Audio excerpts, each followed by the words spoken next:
So surgery మొత్తం నడుము అంతటికి చేయరు. సో ఎక్కడైతే మాక్సిమం ప్రాబ్లం ఉందో, ఏదైతే మీకు medication lifestyle change medication తోటి అడ్రస్ చేయలేము, సో సర్జరీ చేసిన తర్వాత your problem has not solved complete. Disc జరగడం జరిగిన, జాయింట్లు అరగడం జరిగిన, ఇవన్నీ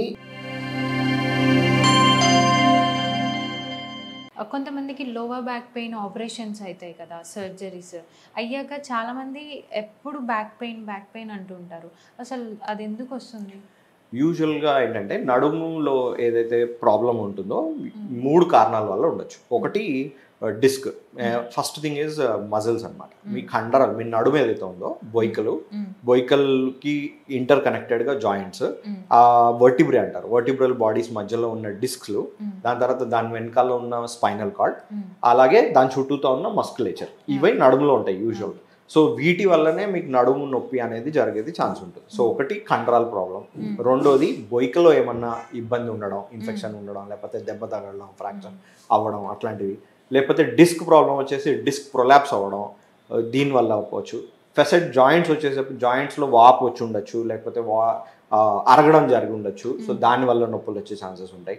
దాంతోపాటు స్పైనల్ కార్డ్లోకి వచ్చేస్తే ఒకవేళ కంప్రెషన్ ఏమన్నా జరిగితే నరం మీద ఒత్తిడి వల్ల వచ్చే నొప్పులు దానివల్ల వచ్చే ఉంటుంది.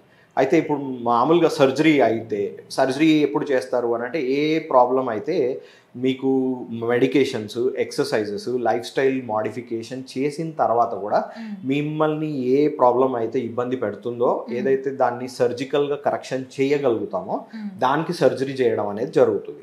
సో సర్జరీ మొత్తం నడుము అంతటికి చేయరు. సో ఎక్కడైతే మ్యాక్సిమం ప్రాబ్లం ఉందో, ఏదైతే మీకు medication lifestyle change medication తోటి అడ్రస్ చేయలేమో దానికి మాత్రమే సర్జరీ చేయడం అనేది జరుగుతుంది. సో సర్జరీ చేసిన తర్వాత your problem has not solved completely. Surgery తోటి మీకు medication life style modification and exercises తో చేయలేని ప్రాబ్లమ్ని కరెక్ట్ చేయడం జరిగింది. కానీ తర్వాత పోస్ట్ సర్జరీ మీరు చేయాల్సినవి ఇంకా ఉన్నాయి. ఏంటిది? మెడికేషన్ వాడాల్సి ఉంటే మెడికేషన్స్ వాడాల్సి ఉంటుంది. దాని తర్వాత మీరు కొన్ని పనులు మానేయాల్సి ఉంటుంది, కొన్ని లైఫ్ స్టైల్ చేంజెస్ చేసుకోవాల్సి ఉంటుంది. దాని తర్వాత ముఖ్యమైనది పోస్ట్ సర్జరీ ఎక్సర్సైజెస్ అనేది చేసుకోవడం వెరీ ఇంపార్టెంట్. ఎందుకంటే డిస్క్ జరగడం జరిగిన, జాయింట్లు అరగడం జరిగిన, ఇవన్నీ మీ నడుము కండరాల బలం మీరు ఇచ్చే ఒత్తిడికి సరితూగనప్పుడు వచ్చే ప్రాబ్లమ్స్. సో ఫైనలీ మీరు యాక్చువల్ ప్రాబ్లం అడ్రస్ చేయాలన్నా, లేకపోతే ఇప్పుడు వచ్చిన ఇష్యూ ఇంకా ఇంక్రీజ్ అవ్వకుండా ఉండాల్సిన, ఫస్ట్ చేయాల్సింది మీ నడుము కండరాల మీద వచ్చే ఒత్తిడి సాధ్యమైనంత వరకు తగ్గించుకోవడం ఒకటి. రెండోది మీ కండరాల బలం ఎంతవరకు పెంచుకోగలిగితే అంతవరకు పెంచుకోవడం. అది ఎక్సర్సైజ్ తోటి జరుగుతుంది. సో ఆ exercises are also one of the most important thing after surgery.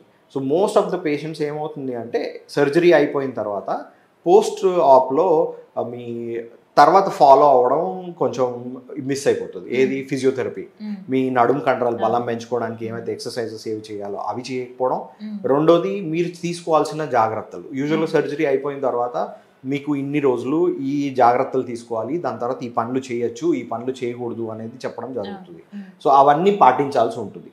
అవన్నీ సరిగ్గా పాటించకపోయినా, ఎక్సర్సైజ్ చేయాల్సినట్టు చేయకపోయినా మీకు మళ్ళీ నడుములో నొప్పి వచ్చే అవకాశం ఉంటుంది. ఎందుకంటే నడుములో మొత్తం చాలా జాయింట్స్ ఉంటాయి.